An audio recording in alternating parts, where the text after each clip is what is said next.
கண்ணியமானவர்களே, நம்முடைய தனிப்பட்ட வாழ்க்கையினுடைய நிம்மதி, தனிப்பட்ட நம்முடைய வாழ்வின் நிம்மதிக்காக ஒரு 5 விஷயத்தை நம்முடைய வாழ்க்கையில் ஒவ்வொரு மனிதர்களும் எல்லா நாளும் கடைபிடித்து வந்தோம் என்று சொன்னால் நாம் நிம்மதியாக இருப்போம். முதலாவது என்னன்னு சொன்னால், ஒவ்வொரு மனிதரிடத்திலேயும் ஈமானுள்ள ஒவ்வொரு மனிதரும் ஒவ்வொரு நாளும் கொஞ்ச நேரமாவது சில நிமிடங்களாவது நம்முடைய தனிமையிலே ஒதுக்கி ரப்பிடத்தில் கண்ணீர் விட்டு அழுது துவா செய்யக்கூடிய ஒரு பழக்கத்தை நம்மள்கிட்ட வச்சுக்கிறோம்.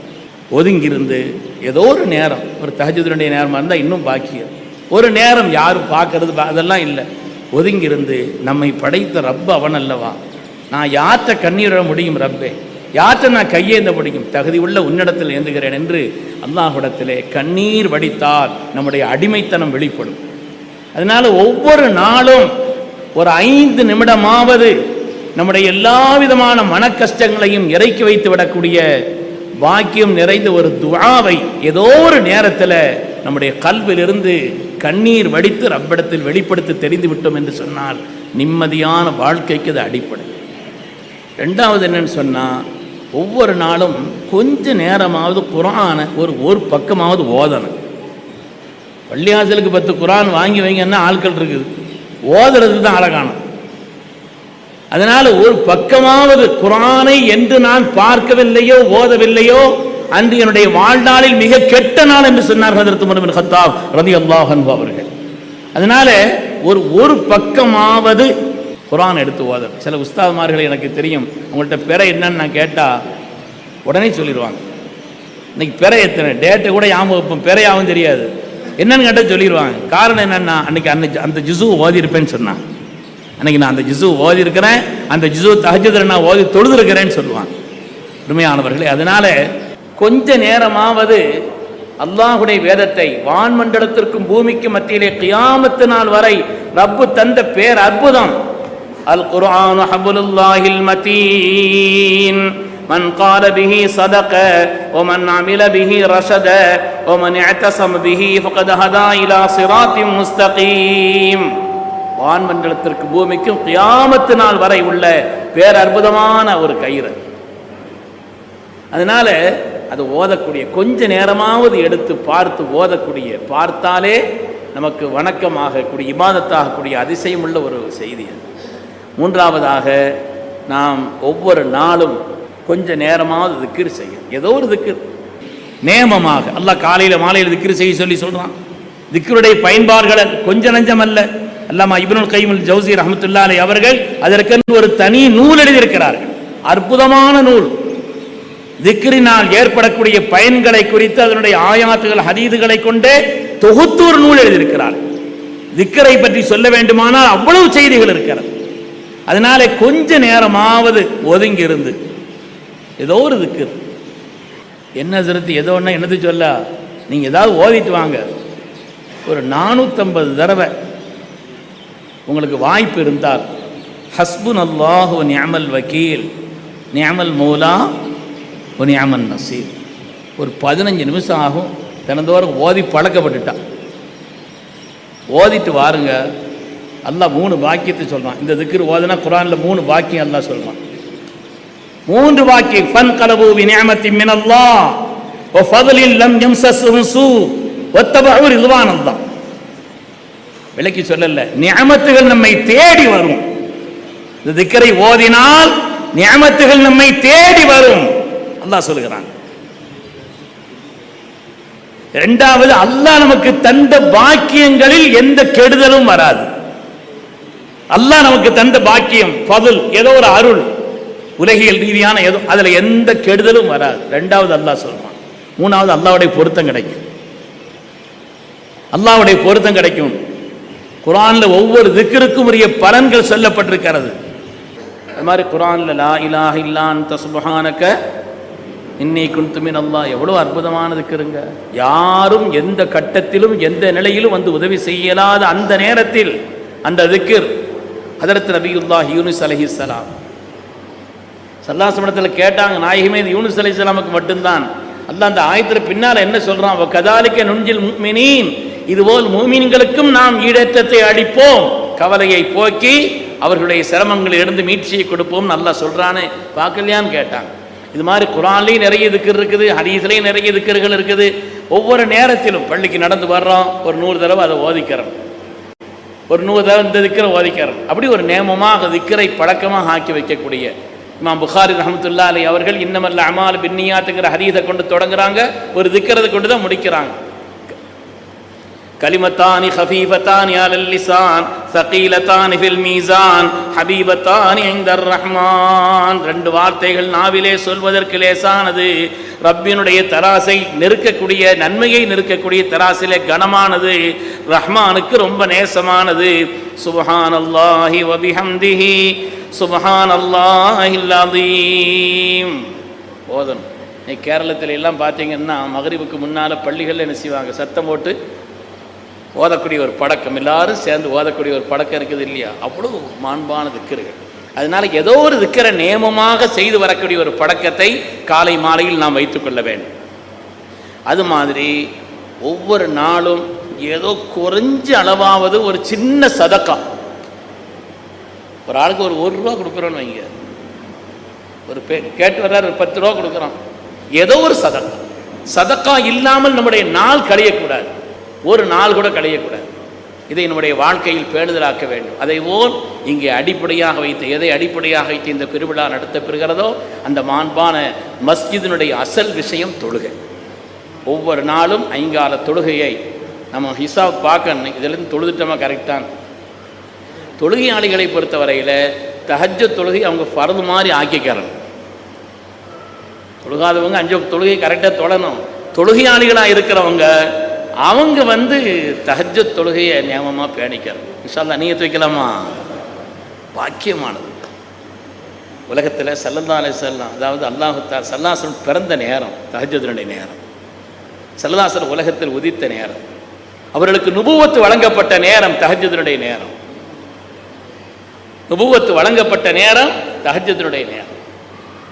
ஃபலா உக்ஸிமு பில் குன்னஸில் ஜவாரில் குன்னஸ் வல்லைலி இதா அஸ்அஸ வஸ்ஸுப்ஹி இதா தனஃபஸ் இன்னஹு லகவுலு ரசூலின் கரீம். விளக்கம் சொல்லல, ஹஸரத் மாட்ட கேட்டுக்காங்க. அது உலகத்தில் அல்லாஹ்வுடைய தூதரான ஜிப்ரீல் அலைஹிஸ்ஸலாம் முதலாக நுபுவத்தை கொடுத்த நேரம் தஹஜ்ஜுடைய நேரம். அது மாதிரி அல்லாஹ் அடியார்களோடு நெருங்கி வரக்கூடிய நேரம் அந்த தஹஜ்ஜுடைய நேரம். அல்லாஹ் தஆலா குர்ஆன் ஷரீஃபிலே தஹஜ்ஜுதை பற்றி மாத்திரம் இஷாரத்தன் கினாயத்தன் சராஹத்தன் 40 இடத்துக்கு மேலே அல்லாஹ் சொல்கிறான். யாக்கூப் அலைஹிஸ்ஸலாம் போய் சொன்னாங்க இல்லையா, யூசுப் அலைஹிஸ்ஸலாம் இந்த மாதிரி கிணத்துல தள்ளி விட்டோம், நினைச்சாலே மனசில் வேதனையாக இருக்குது, எவ்வளோ பெரிய தப்பு பண்ணிட்டோம், எங்களுடைய தகப்பனார் அவர்களை எங்களுக்காக நீங்கள் அல்லாட்ட மன்னிப்பு கேளுங்க, ஒரு நேரம் இருக்குது அப்போ நான் செய்கிறேன்னு சொன்னான். அது தஹஜ்ஜுத் நேரம்னு எழுதுவான். ஒரு 40 நாளைக்கு ஒரு குறிப்பிட்ட விஷயத்தை தஹஜ்ஜுதில் நீங்கள் கேட்டு பாருங்கள், கண்டிப்பாக அது கபூலாகும். அதனால தொழுகை பொதுவாக, குறிப்பாக தஹஜ்ஜுதினுடைய தொழுகை, இந்த 5 விஷயத்தை இன்ஷா அல்லாஹ் நீங்கள் பேணிக்கிறோம்.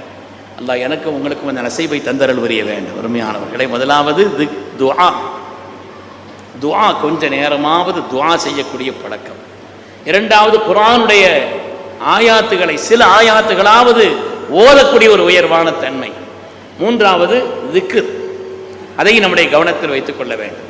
சதக்கா, அதாவது ஒரு சதக்காவுடைய தன்மை, அது அஸ்ஸஹி ஹபீபுல்லாஹ் வலவுகான ஃபாசிகா. உலகத்தில் சில பாவங்களை செய்தாலும் சரி, யார் சதக்கா செய்கிறாரோ அல்லாஹ்வுடைய நேசர்னு வருது, அல்லாஹ்வுடைய நேசர். அந்த பண்பு நம்மள்கிட்ட வளர்த்துக்கிறோம். நிறைவாக நம்முடைய தொழுகை, குறிப்பாக தஹஜ்ஜுத். அருமையான பெருமக்களே, அதனால் நம்முடைய தனிப்பட்ட வாழ்க்கையில், குடும்ப வாழ்க்கையில் நிம்மதிக்கு என்ன செய்யணும்? அதில் 2 விஷயம்தான். குடும்ப வாழ்க்கையில் நிம்மதியாக இருக்கிறதுக்கு 2 விஷயம்தான். 2 வார்த்தை தெரிஞ்சுக்கிட்டால் போதும். சரி, சாரி போதும். எதை சொன்னாலும் சரி, ஏன் இப்படி செய்தீங்க, சாரி, முடிஞ்சு போச்சு. குடும்ப வாழ்க்கை நிம்மதியாகிடும். விரிவாக சொல்கிறதுக்கு இல்லை. அதனால் அருமையான பெருமக்களே, நம்முடைய வாழ்வின் எல்லா நிலைகளிலேயும் அல்லாஹுடைய மஸ்ஜிதோடு உள்ள ஒரு தொடர்பு, அதனுடைய ஒரு பெருவிழா. அதற்கு ஆதங்கப்பட்டாங்க ஊர்க்காரங்க, பல்வேறு இடத்திலிருந்து உள்ளவர்களெல்லாம் இங்கே ஒட்டுமொத்தமாக பார்க்கிறேன், உணர்ச்சி வசப்பட்டு நிற்கிறேன், என்னால் பேச இயலலைன்னு சொன்னாங்க. பணிவோடு உங்களிடத்தில் கேட்கிறேன், வருஷத்துக்கு ஒரு தடவை இப்படி ஏதாவது ஒரு விழா, குறிப்பாக நமது உயிரினும் மேலான கண்மணி முஹம்மது ரசூலுல்லாஹி ஸல்லல்லாஹு அலைஹி வஸல்லம் பெருவிழாவை நீங்கள் ஆனந்தத்தோடு இன்பத்தோடு ஒரு சிறப்பான மௌலிது மஜ்லிஸ் வச்சு ஒரு ஸல்லல்லாஹு அலைஹி வஸல்லம் மீளாத பெருவிழாவை நடத்தி அதன் பேரால் நீங்கள் மக்களுக்கு ஒரு உணவையும் தானமாக கொடுத்து பாருங்கள். ஊர் செழிப்பாயும் எல்லா நிலையிலையும் பாக்கியமாயிடும். ஏன்னா ஒரு ஊரினுடைய கண்ணியம்ங்கிறது மஸ்ஜிது தாங்க. ஒரு ஊரினுடைய சிறப்பும் செழிப்பும் மஸ்ஜிதை அடிப்படையாக கொண்டுதான். ஒரு சமுதாயத்தினுடைய சிறப்பும் உயர்வும் மஸ்ஜிதை அடிப்படையாக கொண்டுதான். நான் விரிவா சொல்லல. ஒரு ஊரினுடைய சிறப்பிற்கும் ஒரு சமுதாயத்தினுடைய சிறப்புக்கும் உயர்வுக்கும் அடிப்படை மஸ்ஜித். அதனால்தான் நமது உயிரினை மேலான கண்மணி முஹம்மது ரசூலுல்லாஹி ஸல்லல்லாஹு அலைஹி வஸல்லம் மதீனா போன உடனே முதல்ல அவர்கள் மஸ்ஜிதைத்தான், அந்த பணியைத்தான் அவர்கள் மேற்கொண்டார். அதனால ஒரு சமூகத்தினுடைய ஒரு ஊரினுடைய மாண்பும் கண்ணியமும் சிறப்பும் மஸ்ஜிதை அடிப்படையாக கொண்டதுதான். நம்முடைய ஈமான், நம்முடைய கல்வி, நம்முடைய வணக்கம், நம்முடைய ஒழுக்கம், நம்முடைய வியாபாரம், நம்முடைய திருமணம், இம்மை மறுமை சம்பந்தப்பட்ட அனைத்து நெறிகளுமே மஸ்ஜிதில் வைத்துத்தான் நமக்கு கற்றுத்தந்தார்கள் கண்மணி முஹம்மது ரசூலுல்லாஹி ஸல்லல்லாஹு அலைஹி வஸல்லம். தீன் துன்யாவினுடைய மொத்தமும் அதனுடைய கல்விக்கூடமாக திகழ்ந்தது மஸ்ஜிதுகள் தான். சுப்ஹானல்லாஹ், பள்ளிவாசல்ங்கிறது வெறும் பள்ளி அல்ல, அது ஒரு மருத்துவமனை, அது ஒரு பல்கலைக்கழகம், அது சுகாதாரத்தினுடைய மையம். ஈமானுடைய 70க்கும் மேற்பட்ட அம்சங்கள் இங்கிருந்து தான் கற்றுத்தரப்பட்டது. உலகத்திலேயே ஆக சிறந்த இடம் ஹைருல் பிகா என்று வருகிறது, அஹப்புல் பிகா என்று வருகிறது. ஊரிலேயே ஆக சிறந்த இடம், ஊரிலேயே அல்லாஹ்வுக்கு பிரியமான இடம். ஊருக்கு வர்ற ரஹ்மத் பதில் அங்கதான் இறங்குது, அங்க இருந்தா பங்கு வைக்கப்படுது, அங்க இருந்தா உலகத்தில் பங்கு வைக்கப்படுது, ஊருக்கு பங்கு வைக்கப்படுது. அதனால ஊரில் சிறந்த இடம், அது மாதிரி உலகத்திலே இடங்களில் ஆக சிறந்த இடமாக அமைந்திருக்கிறது. அருமையான பெருமக்களே, எல்லா விதமான நன்மைகளுக்கும் காரணமாக அது அமைந்திருக்கிறது. உலகத்திலேயே அமல்களில் சிறந்த தொழுகை அங்கேதான் நிறைவேற்றப்படுகிறது. தொழுகையினுடைய தாரக மந்திரம் அல்லாஹு அக்பர். தொழுகையினுடைய தாரக மந்திரம் அல்லாஹு அக்பர். அல்லாஹு அக்பர்ங்கிற ஒரு வாசகம் நம்ம சாதாரண அல்லாஹு அக்பர் அல்லாஹு அக்பர் அக்பர் சொல்லிக்கிட்டே இருக்கலாம். ஒரு முஃமினான மனிதன் ஒரு நாள் ஒரு ஃபர்தான சுன்னத்தான வாஜிபான தொழுகைகளிலே அல்லாஹு அக்பர் என்று எத்தனை தடவை சொல்கிறான் என்று கணக்கிட்டால் 350 தடவைக்கும் மேலே நாம் சொல்கிறோம். விளங்கி சொல்றோமாங்க? கப்பிர்ஹு தக்பீரா, அல்லாஹுவை நீங்கள் தக்பீர் சொல்லுங்கள். அல்லாஹ் சொன்னான். அல்லாஹு அக்பர் கௌலுல் அப்தி அல்லாஹு அக்பர் கைரும் மினத் துன்யா வ மா ஃபீஹா. அல்லாஹு அக்பர் என்ற சொல் இந்த உலகம், உலகத்திலே உள்ள எல்லாவற்றையும் விட மேலானது. இந்த அல்லாஹு அக்பர் நமக்கு என்ன பாடத்தை சொல்லுது? பாங்கில ஒரு நாளைக்கு 50 தடவை, ஒரு நாள் முழுவதும் கணக்கிட்டால் 50 தடவை பாங்கிலே அல்லாஹு அக்பர்.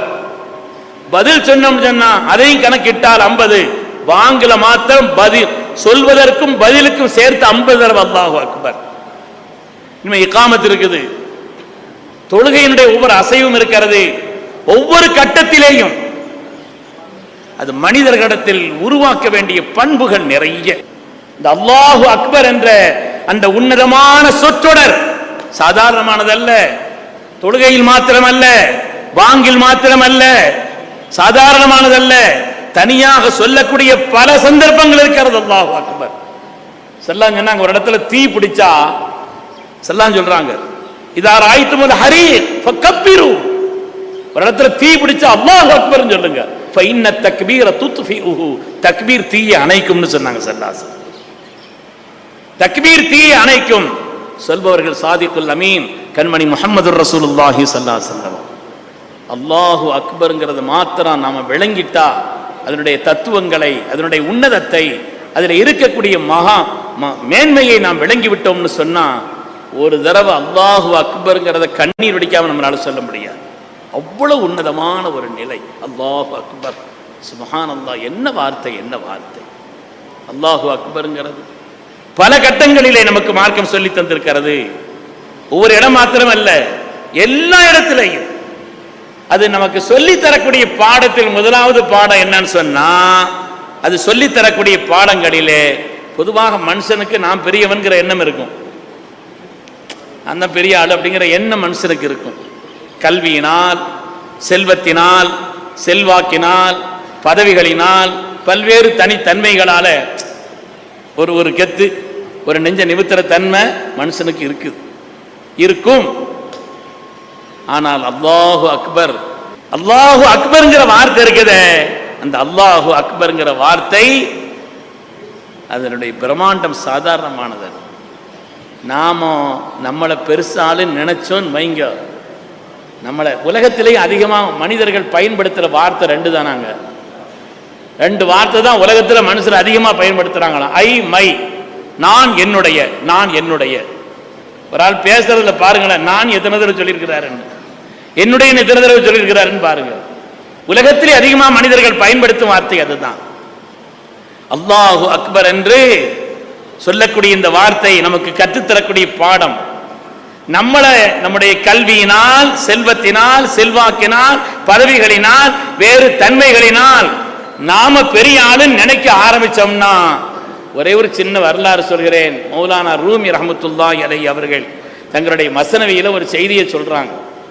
ஒரு ஈ, அந்த ஈட்ட சொல்லப்பட்டுச்சான், கடல்னு பிரம்மாண்டமான ஒன்று இருக்குது, பிரம்மாண்டமான கடலில் கப்பல் ஒன்று இருக்குது, அந்த கப்பலை செலுத்தக்கூடிய மாலுமின்னு ஒரு ஆள் இருக்கிறாரு அப்படின்னு அந்த ஈட்ட சொல்லப்பட்டுச்சு. அப்படியா, அவ்வளோ பிரம்மாண்டமானதான் அப்படின்னு அந்த ஈ நினச்சிக்கிட்டு இருந்து 1-2 நாள் கழிச்சு ஒரு இடத்துல கழுத சிறுநீர் கழிச்சிருந்துச்சான். மௌலானா ரூமி சொல்கிற உதாரணம், ஒரு இடத்துல கழுத கொஞ்சம் சிறுநீர் கழிச்சிருந்துச்சான். அந்த சிறுநீருக்கு மேலே ஒரு புல் ஒன்று இருந்துச்சான், சின்ன புல்லுங்கண்ண. அந்த புல்லுக்கு மேலே போய் இந்த ஈ உட்கார்ந்துச்சான். கடல் என்ன கடல், நானும் கடல்ல கப்பலை செலுத்தி கொண்டிருக்கக்கூடிய மாலுமின்னு சொல்லிச்சான். அது கடல் என்ன கடல், இதோ நானும் கடலில் தான் செல்கிறேன், கப்பலில் செல்கிறேன், கப்பலை செலுத்தும் மாலுமியா நான் இருக்கிறேன்னு அந்த ஈ நினைச்சா எப்படியோ அது மாதிரிதான் நாம பெருசுன்னு நினைச்சா. அல்லாஹு அக்பர்னு சொல்ற நேரத்தில் பல நேரங்களில் நாம நம்மளை ஏதாவது ஒரு வகையில் நினைச்சோம்னு சொன்னான். பெருமக்களே, இந்த ஞாபகத்தை மௌலானா ரூமியினுடைய ஞாபகம் நமக்கு வந்துடும். அல்லாஹு அக்பர் என்பது நமக்கு பல்வேறு விதமான படிப்பினைகளை, பாடங்களை சொல்லித் தருகிறது. அந்த உன்னதமான உச்சாடானம் சொல்லப்படக்கூடிய இடம்தான் பாங்கின் வழியாக, இகாமத்தின் வழியாக, தொழுகையின் வழியாக ஒவ்வொரு மனிதனும் ஒரு நாளைக்கு 350 தடவைக்கு மேல் சொல்கிறான். ஹஜ்ஜிலே தவாஃபை ஆரம்பிக்கும் பொழுது சொல்லப்படுகிறது, கல்லறியப்படும் பொழுது சொல்லப்படுகிறது, தக்பீரின் பொழுது சொல்லப்படுகிறது, அறுத்து கொடுக்கப்படும் பொழுது சொல்லப்படுகிறது. பல்வேறு தனிப்பட்ட சந்தர்ப்பங்களில் அந்த சந்தர்ப்பத்தில் தான் இப்படி ஒரு சந்தர்ப்பம் சொன்னாங்க. இது ஆராய்த்து ஒரு ஹரீக ஃபக்கபிரு, நெருப்பை கண்டால் தக்பீர் சொல்லுங்கள், ஃபைன்ன தக்பீர துத்ஃபிஹு, தக்பீர் நெருப்பு அணைக்கும்னு சொன்னாங்க. அதனால இந்த அல்லாஹு அக்பருடைய மகத்துவத்தை விளங்கி நம்முடைய வாழ்க்கையிலே பெருமையை விட்டு நம்மை நீக்கிக் கொள்ள வேண்டும். பெருமையை விட்டு நீக்கிட்டோன்னு வைங்களேன், நம்ம வாழ்க்கையில் வெற்றி பெற்றிருவோம். அல்லாஹு தஆலா அந்த உயர்ந்த நசீபை நம் எல்லோருக்கும் தந்தரல் புரிவானாக. பாக்கியமான இந்த நிகழ்வை அல்லாஹ் பொருந்திக் கொள்வானாக. அல்லாஹு சுப்ஹானஹு வ தஆலா ஒற்றுமையோடு வாழக்கூடிய நசீபை தந்தரல் புரிவானாக. நன்மையான காரியங்களில் அல்லாஹ் நம்மை முன்னோடிகளாக ஆக்கி அருள்வானாக. எல்லா விதமான கெட்ட குணங்கள், பெருமை, பொறாமை, பேராசை, புறம்பேசுதல் அனைத்தை விட்டும் அல்லாஹ் நம்மை பாதுகாத்து அருள் புரிவானாக. ஹைரான தீனையும், ஹைரான துன்யாவையும், ஹைரான ஆகிரத்தையும் அல்லாஹ் நசீபாக்கி அருள்வானாக. நம்முடைய வெளிரங்கமான வாழ்க்கையை விட நம்முடைய அந்தரங்க ரகசிய வாழ்க்கையை அல்லாஹ் பரிசுத்தப்படுத்தி அருள்வானாக. நம்முடைய வெளிரங்க வாழ்க்கையும் அல்லாஹ் அழகானதாக ஆக்கி அருள்வானாக என்று துவா செய்து கொண்டு எங்களுடைய மேலான துவாவையும் நான் ஆதரவு வைத்து என்னுடைய வார்த்தைகளை நிறைவு செய்கிறேன். அஸ்ஸலாமு அலைக்கும் வரஹ்மத்துல்லாஹி வபரகாத்துஹு.